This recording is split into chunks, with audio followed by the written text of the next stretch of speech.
Well, Steve, the reason why shots are being fired at us is that I was the first guy in the country to come out and say that when I'm elected to the United States Senate as an America First senator, that I'm voting against Mitch McConnell.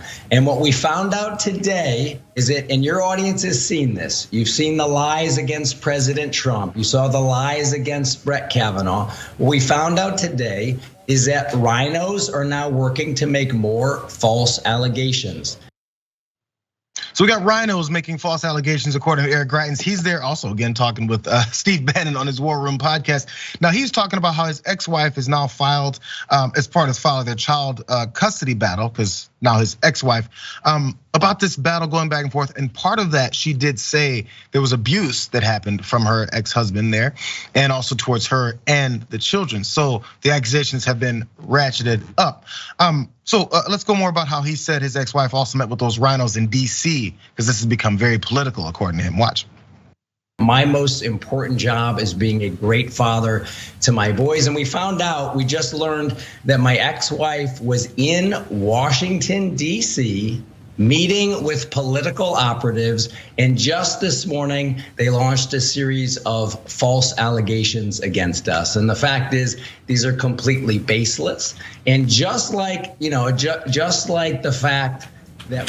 Are these political operatives, are you telling us now, because the story will come out tomorrow, are you telling us that these political operatives, people will be able to connect the dots back to Mitch McConnell, what Stephen Law and that whole nest of vipers?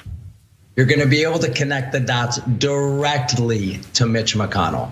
You're going to be able to connect the dots directly to the rhino swamp, who always does this. This is their game.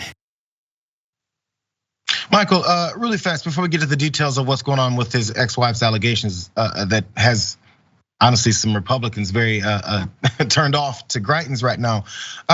First off, as far as this approach when it comes from Greitens, talking about they're all dealing with rhinos now, there's a political scheme. I guess that's the last straw he has to grasp at to try and rehabilitate what people think of him. Yeah, and also if you think about it, there's nobody who defines Republican politics over the last couple of decades more than Mitch McConnell, and to call him a rhino just shows you how far off the rails that party has gone. And Eric Greitens will not be in this race. Mark my words. Today is what, the let's call it the 23rd. Is that a good name for it? 23rd. You're correct. Yeah. By March 31st, he will be out of the race. He won't be a candidate. It's just it's too far gone for him. This is his second go round. He had an extramarital affair with apparently photos of Eric Greitens in bondage that were released, and when he was had to leave office last time, he came back to do this. Now he's got these accusations against him. Todd Aiken, who ran for Senate in Missouri, left running against Claire McCaskill, said that talked about legitimate rape and compared those two things. He had to leave the race. They keep getting in their way, and these are Trump-endorsed candidates who keep getting in their way. Sean Parnell in Pennsylvania, having accusations that he was abusing kids, his own kids, not sexually, but that he was. But all of this stuff starts piling up, and this is what you have, the sort of detritus of the Republican Party on the other side. And it also, what it does is it makes regular Republicans look better than they are on policy and so many other things, and that's a problem.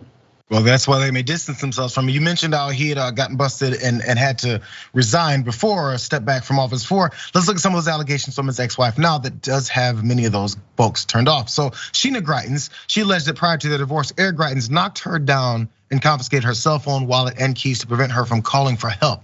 She alleged it was part of an attempt to prevent her from removing herself and their children from the home the family shared in Missouri at the time. She claimed in the affidavit that her mother confronted Eric after the incident, and that the former governor allegedly explained that he wanted to prevent his then wife from, quote, doing anything that might damage his political career. Now, again, think about how he's talking about all this now and if this may match up. Again, that's all just your opinion and whether or not you want to believe it. This is in an affidavit. This behavior included physical violence toward our children, such as cuffing our then 3-year-old son across the face at the dinner table in front of me and yanking him around by the hair, is what she wrote. Additionally, Sheena Greitens alleged that Eric issued threats on at least 3 occasions in 2018, which included him allegedly repeatedly threatening to, quote, kill himself unless I provided specific political support to him. She also claimed that several people intervened to limit Eric Greitens' access to firearms because they were concerned about his safety. I'll do these last two because it is about the children, and this is where it's really disgusting. Well, more about the children. We did hear about the dinner table, but Sheena Greitens further alleged that one of her children came home after visiting Eric Greitens in 2019 with a, quote, swollen face, bleeding gums, and a loose tooth. He said the dad had hit him. However, Eric said that they were roughhousing and that it had all been an accident. The ex-wife also wrote in the affidavit, adding that her child's tooth later had to be removed. So these are the allegations, and I just want to jump down really fast, you guys. Because Steve Bannon tried to jump in and protect him and say all that. But I do want to go to Josh Hawley's tweet on this because he is a big voice in Missouri as the senator there, and people are always clamor for his endorsements and his thoughts. This is a quote, this is a block, it's not block 11, but tweet 11, you guys.